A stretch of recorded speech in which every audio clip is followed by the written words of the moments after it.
இப்போ நான் சொல்லப் போற விஷயத்த நினைச்சா, இது நிஜமாவே நடந்துச்சா இல்ல கனவான்னு எனக்கே இன்னும் சந்தேகமா இருக்கு. இது நடந்து 2 வருஷமாச்சு. ஆனாலும் இப்ப நினைச்சாலும் என் உடம்பெல்லாம் நடுங்குது. இத நீங்க நம்புவீங்களான்னு தெரியல. ஆனா சத்தியமா இது அத்தனையும் உண்மை. 2 வருஷத்துக்கு முன்னாடி நானும் என் அப்பாவும் ஒரு காட்டுப் பகுதிக்கு கேம்பிங் போனோம். அது கொஞ்சம் டூரிஸ்ட் இடம்தான். ஆனா பூர்வீக குடிமக்கள் வாழ்ந்த ஒரு பழமையான இடம். முதல் நாள் எல்லாம் சூப்பரா போச்சு. சுத்தி நிறைய குடும்பங்கள், குழந்தைங்கன்னு கலகலப்பா இருந்துச்சு. நாங்க ஜாலியா நெருப்பு மூட்டி, சமைச்சு சாப்பிட்டு, பீர் குடிச்சிட்டு நிம்மதியா தூங்கினோம். ஆனா 2வது நாள் தான் எல்லாம் தலைகீழா மாறுச்சு. அன்னைக்குன்னு பார்த்து அங்க வேலை செய்யறவங்க, இன்னைக்கு பார்க்ல நீங்க மட்டும்தான் தங்குறீங்க, வேற யாரும் இல்லன்னு சொன்னாங்க. முதல்ல நாங்க சந்தோஷப்பட்டோம். இந்த இடம் முழுசும் நமக்குதான்னு. பகல்ல மீன் பிடிச்சோம், ஜாலியா சுத்தினோம். சும்மா ஒரு விளையாட்டுக்கு பேய் கதை பாட்காஸ்ட் எல்லாம் கேட்டுட்டு இருந்தோம். சாயங்காலம் இருட்ட ஆரம்பிச்சதும் எங்க போனுக்கு சார்ஜ் போட பார்க்கோட ஆபீஸ்க்கு போனோம்.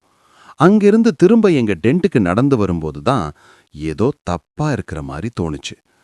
காத்து ரொம்ப கனமா இருந்துச்சு. வானத்தோட நிறமே ஒரு மாதிரி விசித்திரமா மாறுச்சு. அப்பா என்கிட்ட, என்னப்பா இது, ஏதோ கனவுல இருக்கிற மாதிரியே இல்லன்னு கேட்டாரு. அவர் சொன்னது சரிதான். அந்த காடு முடிவே இல்லாத மாதிரி நீண்டுகிட்டே போற மாதிரி இருந்துச்சு. நெஞ்சு படபடன்னு அடிச்சுக்க யாரோ எங்களை கவனிக்கிற மாதிரியே இருந்துச்சு. கேம்புக்கு வந்ததும் பயத்தை வெளியில காட்டிக்காம நார்மலா இருக்க ட்ரை பண்ணோம். பாட்டு கேட்டோம், நெருப்பு மூட்டி பீர், கொஞ்சம் வீடெல்லாம் அடிச்சுட்டு ரிலாக்ஸ் பண்ண பார்த்தோம். ஆனா மணி ஆக ஆக கும்மிருட்டுல நெருப்பத் தவிர வேற எதுவுமே தெரியல. சரியா மணி 9 இருக்கும். திடீர்னு ஒரு பெரிய சத்தம். டுமீல்னு மரம் முறிஞ்சு விடுற மாதிரி. டார்ச் அடிச்சு பார்த்தா ஒன்னும் இல்ல. நாங்க கூட பிக்ஃபுட் தான் வந்திருக்கான்னு ஜோக் அடிச்சோம். ஆனா அடுத்து 2வது முறை அதே சத்தம் இன்னும் சத்தமா கேட்டுச்சு. 3வது முறை இன்னும் பக்கத்துல. 4வது முறை சத்தம் கேட்கும்போது அது எங்க டென்ட்டுக்கு வெறும் 20 அடி தூரத்துல கேட்டுச்சு. அப்பதான் எங்களுக்கு உரைக்க ஆரம்பிச்சது, ஏதோ ஒன்னு எங்களை சுத்தி வளைக்குதுன்னு. போதையெல்லாம் சட்டுன்னு தெளிஞ்சு பயம் வந்துச்சு. அவசரமா நெருப்புல விறகையெல்லாம் போட்டுட்டு டென்ட்டுக்குள்ள ஓடினோம். நான் முதல்ல உள்ள பாஞ்சிட்டேன். அப்பா பின்னாடி வந்தாரு. அப்பா உள்ள நுழையிறப்போ அப்படியே உறைஞ்சு போய் நின்னுட்டாரு. அப்பா என்னாச்சுன்னு கேட்டேன். அதுக்கு அவரு நடுங்கிக்கிட்டே, அங்க ஒன்னு நிக்குதுன்னு சொன்னாரு.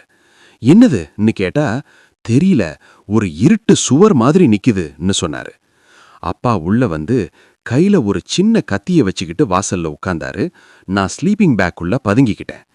அப்போ திடீர்னு ஒரு வைப்ரேஷன் சத்தம்.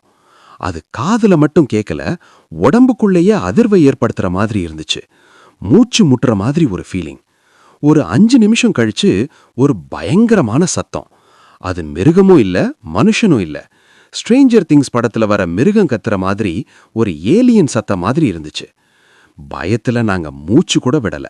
நான் ஜன்னல் வழியா எட்டி பார்க்க கூட பயந்தேன்.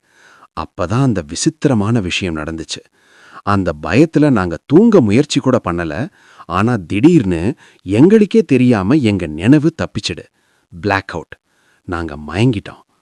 காலையில முழிச்சு பார்த்தா அப்பா கையில கத்தியோடவே படுத்து கிடந்தாரு.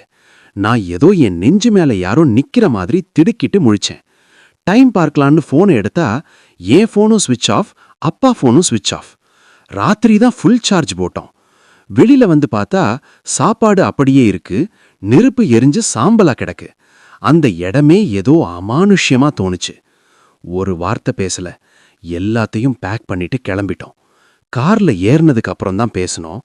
இன்னைக்கு ராத்திரி ஏதோ நம்மள வேட்டையாட காத்துட்டு இருந்துச்சுன்னு 2 பேரும் உணர்ந்தோம்.